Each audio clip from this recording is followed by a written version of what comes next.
As we mentioned, a ceasefire agreement between Israel and Lebanon is now in effect, and it comes after back-and-forth strikes between Israel and Hezbollah ramped up overnight. If you live in this region, this is your view when looking towards south, I should say. Lebanon says 18 people were killed in the new wave of strikes, and the Israeli military says 4 of their soldiers died in those same blasts. Now, the fighting has prompted this warning from Prime Minister Benjamin Netanyahu. He said, quote, Israel will not tolerate attacks on our soldiers or our territory, and it will exact a very heavy price from Hezbollah for these attacks. As I have made clear unequivocally, Israel will remain in the security zone in southern Lebanon as long as necessary to protect the northern communities.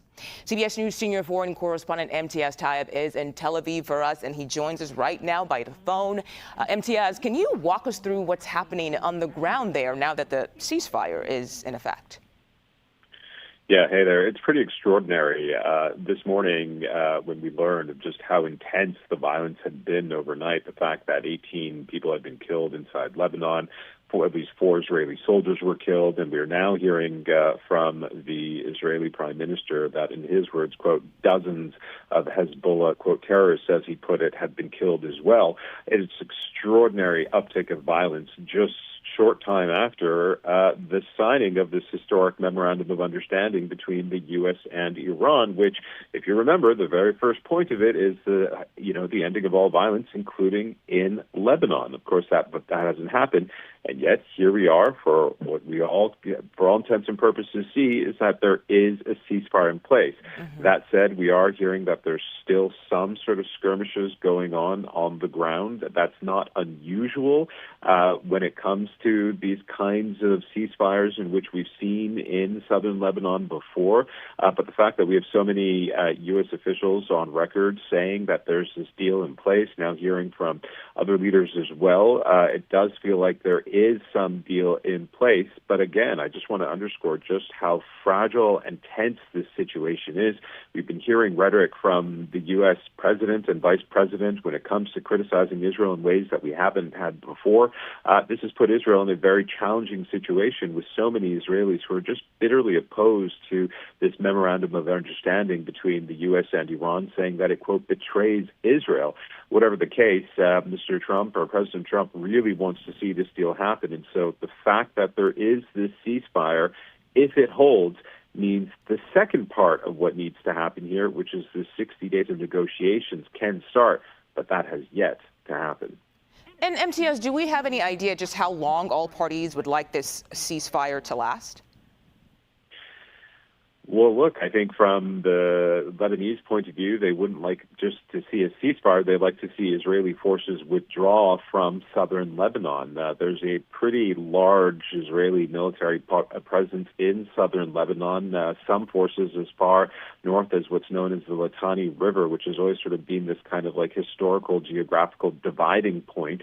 But from what we understand with this ceasefire agreement is that Israel will not withdraw forces, and it will only respond to being targeted by Hezbollah.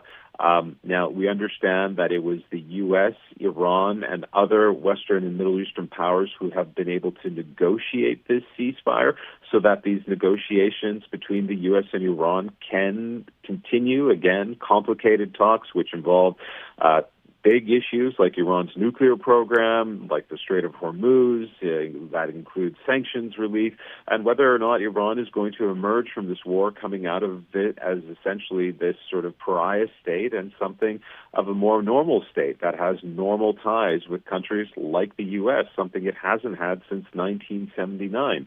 Of course, here in Israel, Iran is seen as essentially, in their view, a terrorist state, that it poses an existential threat to the Israeli homeland. And so there's a lot of anger that this memorandum of understanding has been signed, and I would imagine there'll be even more anger that a ceasefire has been signed. And it just, again, as we keep saying, just underscores the real tension between Washington and leaders here in Israel, as the president has made it clear that his foreign policy priority right now is to end the war with Iran, open the Strait of Hormuz, and negotiate some sort of deal with Iran against the bitter anger of Israel. Yeah, we'll see if this current ceasefire holds. Imtiaz, Tyab, thank you so much. Let's go back live right now to Natalie Brand at the White House. Natalie, we want to try this again, see if we can get this to work for us.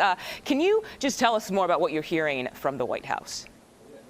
Sure, and apologies for those technical details. But to build off that point and discussion you were having with Imtiaz, the message from the White House and specifically the president has been that the U.S. is committed to peace right now and that the president expects a complete ceasefire on all fronts, including between Israel and Iran-backed Hezbollah. Now, the White House, in announcing that the vice president's travel late last night to Switzerland was postponed, said that the upcoming technical talks have not been finalized, noting that the logistics of these negotiations have never been simple or predictable, but adding, quote, "We look forward to beginning technical talks as soon as possible." It's unclear, when the vice president will now travel, and he kind of alluded to that uncertainty or, the unpredictableness around these talks during his remarks yesterday to reporters. But hopefully the reports of this ceasefire in Lebanon are a step in the right direction. But it's also important to note that this next phase is going to be the heavier lift. And Iran has already acknowledged that. The next 60 days really hashing out complex details about the future of Iran's nuclear program and the U.S. desire to curb all enrichment. Iran's negotiator, in a new statement today, is already warning if the U.S. seeks to be excessive, quote, "our fingers are on the trigger," Mugo. Okay, Natalie Brand at the White House for us today. Thank you so much.